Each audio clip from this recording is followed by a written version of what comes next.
Having good mental health is understanding where you are and how to handle it. Emotional intelligence and self-care. Self-control and control over how your surroundings are affecting you. I'll always be in a place where I can move forward, as long as I can admit to myself that I need help.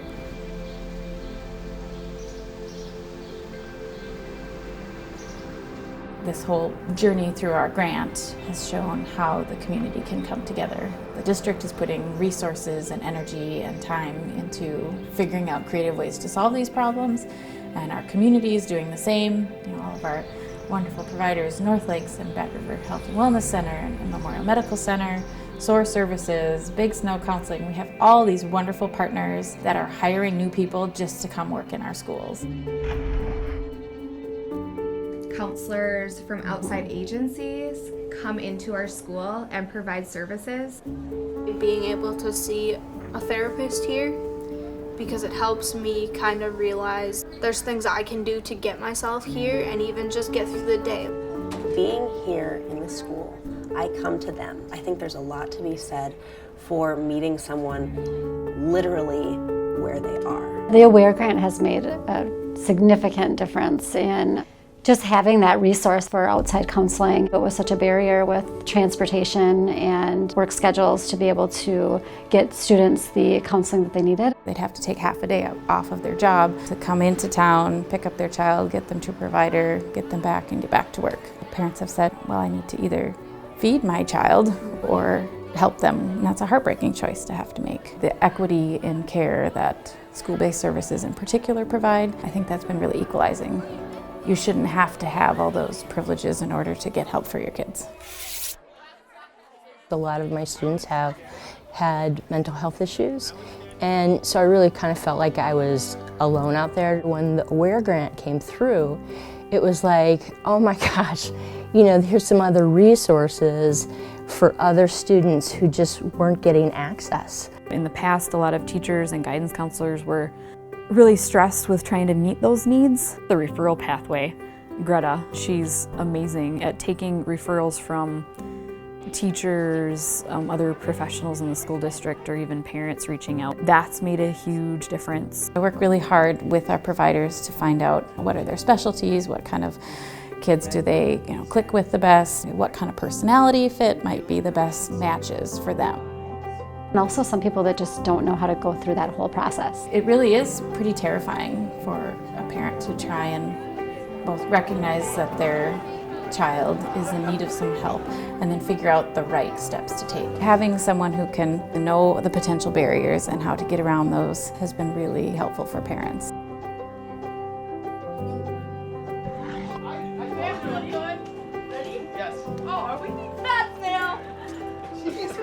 We did a lot of visioning and a lot of strategic planning to make sure that we knew what the direction was that we were going and what the steps we would need to take to get us there were. How to promote change and how to help staff make that paradigm shift. There was a lot of front-end work that ended up paying off. I've seen the culture change.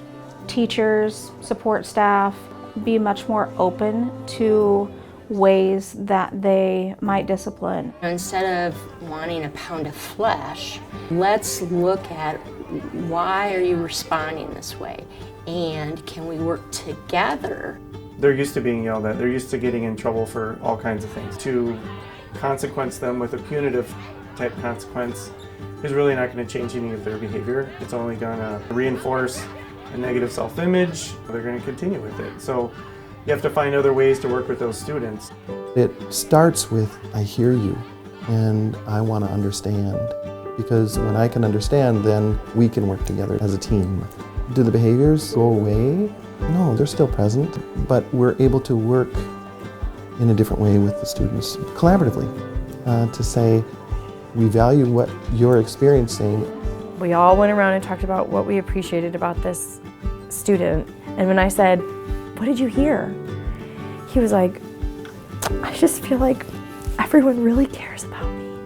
And he was beaming, and the parents were beaming, and the teachers beaming. It was such a paradigm shift in how it felt in that moment. It doesn't have to feel full of blame and shame and guilt. We got to talk about everything we wanted to go towards without spending all this time harping on all the things he did wrong. We do need to talk about hard things, but we do not need to do it in a way that everyone leaves feeling like a terrible parent or like a terrible kid or a terrible teacher, like everyone's failed. This is how we should be doing this conversation.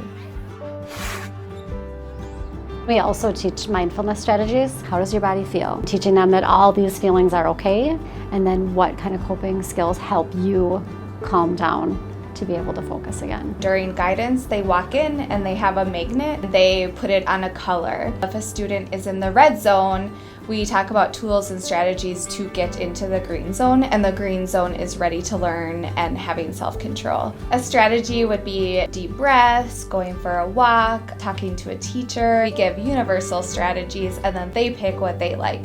And one thing I really like about mindfulness too is we deal with students that have dealt with a lot of trauma.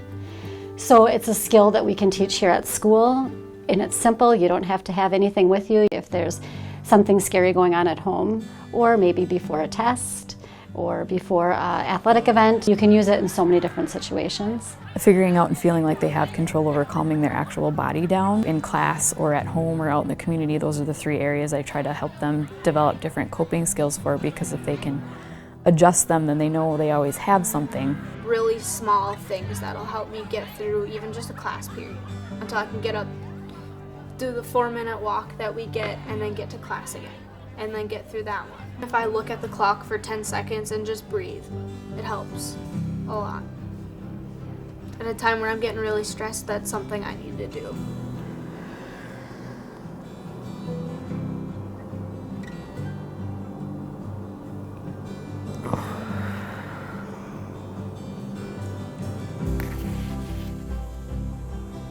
Having the mental health spaces in each and every one of our buildings is such a benefit to our kids and our community. Confidential, appropriate space where kids can get the services that they need right in the school where they already feel comfortable. It's so equalizing and destigmatizing. This whole expansion of the Wellness Center at Ashland High School has been incredible.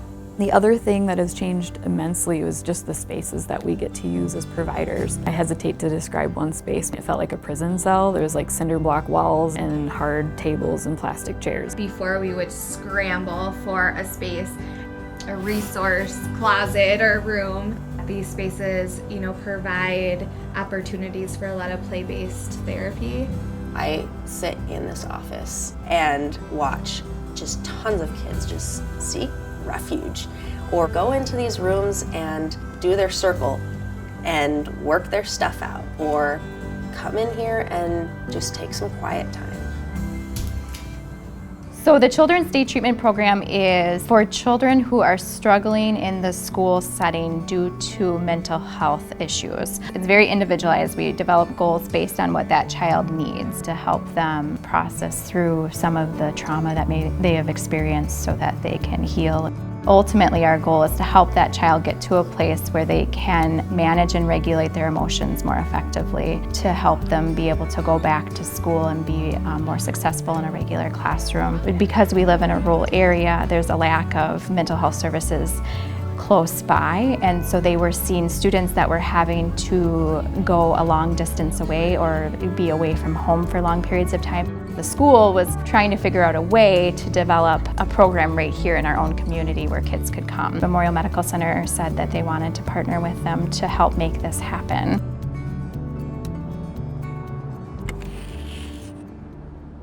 We've spent 5 years exploring how we should approach students, particularly students with trauma. That awareness to the staff on how much trauma there is and its impact on social, emotional, academics. Being trauma sensitive is being aware that students are coming to school with things going on at home that are outside of their control and outside of your control, and that are affecting their ability to be fully engaged.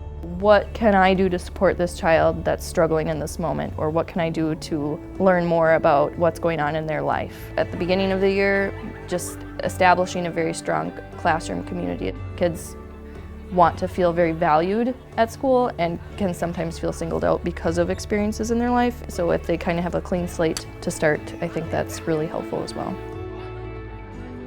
For me, the biggest takeaway is to bring empathy up front and center, real, genuine understanding of where someone is in that moment. With like sources of strength, we see students who are going around and talking about mental health issues and wanting to do presentations about depression, suicide, gay, lesbian, transgender. There's been really an eye-opening and an awareness that it's okay to talk about these things. How do we take that priority of social-emotional learning and continue the priority of academic learning and achievement and bring them together? I think restorative practices, restorative justice circles are also really helpful in making those social connections more important in classrooms. Because of some of the work that has happened around the AWARE grant, we've been able to justify having more activities that support Indigenous students, like lacrosse, drumming. There's a Native American club that I'm an advisor to. The high school has been putting on a powwow, going back to like those basic needs of feeling safe, feeling like they can be themselves, they don't have to drop their identity. If a student isn't comfortable in the school setting, we're never ever going to get to achieve what we want to achieve. If me being here helps with that, that's awesome. Just create space for students to use their voice. We should speak and listen from the heart. I'm like 7 because I'm tired, but I'm also having a good day. I was bullied a lot, and now my grades are straight A's. Even when people still bring it up, I kind of tell them to not talk about it because it upsets me. If anyone's having a bad day, try to make them happy. A good circle, and I'm glad you all chose to spend your time with me. So thank you.